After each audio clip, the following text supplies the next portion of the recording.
Ta umowa dzisiaj dotyczy jednego z najważniejszych elementów współczesnej obrony, współczesnego pola walki, czyli autonomicznych, samomanewrujących pocisków rakietowych dalekiego zasięgu, Barracuda 500. To 500 może nas lekko zmylić. Oto 500 mil.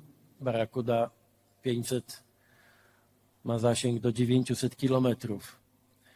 Wojna w Ukrainie, agresja rosyjska na Ukrainę wszystkich nas praktycznie, nie tylko w Polsce, nauczyła znaczenia rozmaitych rodzajów broni i wszyscy zdajemy sobie sprawę, że ta broń ma rzeczywiście, tego typu broń ma kluczowe znaczenie w obronności każdego kraju. To potwierdza historia ostatnich lat i w Ukrainie, ale także w innych miejscach na świecie. Polska dzisiaj jest państwem najlepiej przygotowanym do współpracy zarówno ze stroną amerykańską, jak i z innymi partnerami NATO, jeśli chodzi o wykorzystanie naszych środków europejskich, środków z SAFE na wzmocnienie obrony Polski, Europy i całego Sojuszu Północnoatlantyckiego.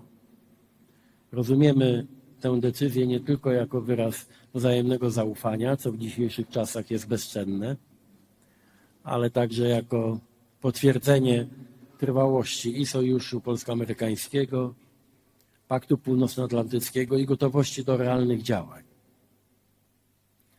Pan premier Kosiniak-Kamysz pewnie powie o kolejnych zdarzeniach, które potwierdzają ten dobry trend. Mieliśmy chwilę zamieszania, dezorientacji, ale wydaje się, że dzisiaj możemy z pełną odpowiedzialnością powiedzieć, że idziemy wspólnie z amerykańskimi sojusznikami w jednym kierunku i umiemy podpisać i taką znaczącą umowę i rozwiązywać problemy, które od czasu do czasu, jak to jest między przyjaciółmi, się pojawiają. Nasze bezpieczeństwo zależy nie tylko od nowoczesnego sprzętu, nie tylko od obecności sojuszniczych wojsk w Polsce, w tym przede wszystkim wojsk amerykańskich, ale także od spójnej polityki w Polsce, spójnej polityki dotyczącej naszego bezpieczeństwa. W ostatnich godzinach, dniach głośno jest o patriotach. Symbolicznie mówimy o patriotach, to znaczy o pociskach, jakie Polska przekazała Ukrainie, ale ja chciałbym przy tej okazji powiedzieć coś o patriotach, to znaczy o ludziach, którzy naprawdę mądrze rozumieją to, co jest dobre i ważne dla Polski. Ponawiam swój apel do wszystkich, począwszy od prezydenta, do wszystkich polityków. Nie igrajcie z ogniem. Pomoc Polski dla Ukrainy w jej wojnie z Rosją była przedmiotem naszego politycznego i narodowego konsensusu. Można dyskutować o historii, o wzajemnych relacjach. Można zastanawiać się, w jakim zakresie pomagać uchodźcom, migrantom tu w Polsce, ale nie można w żaden sposób narażać na ryzyka naszej współpracy z Ukrainą w jej obronie przed napaścią rosyjską. Tak było wtedy, kiedy nasi poprzednicy zdecydowali o wielkich transferach polskiej broni do Ukrainy w pierwszych dniach i miesiącach wojny.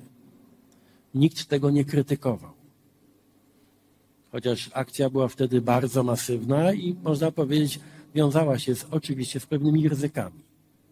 Wszyscy rozumieliśmy, że wsparcie na wojnie dla Ukrainy, na wojnie z Rosją leży w interesie Polski. To nie jest tylko kwestia solidarności, to nie jest tylko kwestia przyzwoitości, to jest po prostu tak 1 do 1 kwestia naszego bezpieczeństwa. Każda rakieta wystrzelona w Ukrainie, celna, która niszczy pociski, rakiety, drony, samoloty agresora, to jest większe bezpieczeństwo Polski.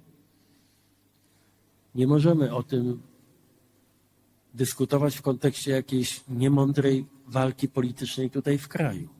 Musimy utrzymać polską solidarność, polskie to polityczne porozumienie ponad podziałami w kwestii bezpieczeństwa, w kwestii wojny i pokoju, bo inaczej bardzo szybko zapłacimy za to wysoką cenę.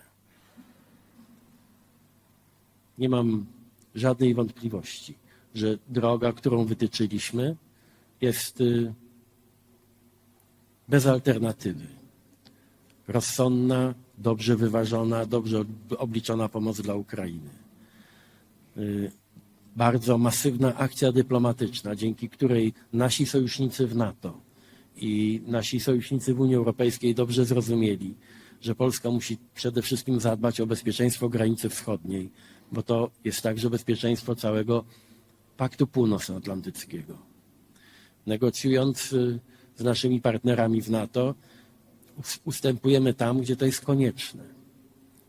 Dajemy to, co możemy dać.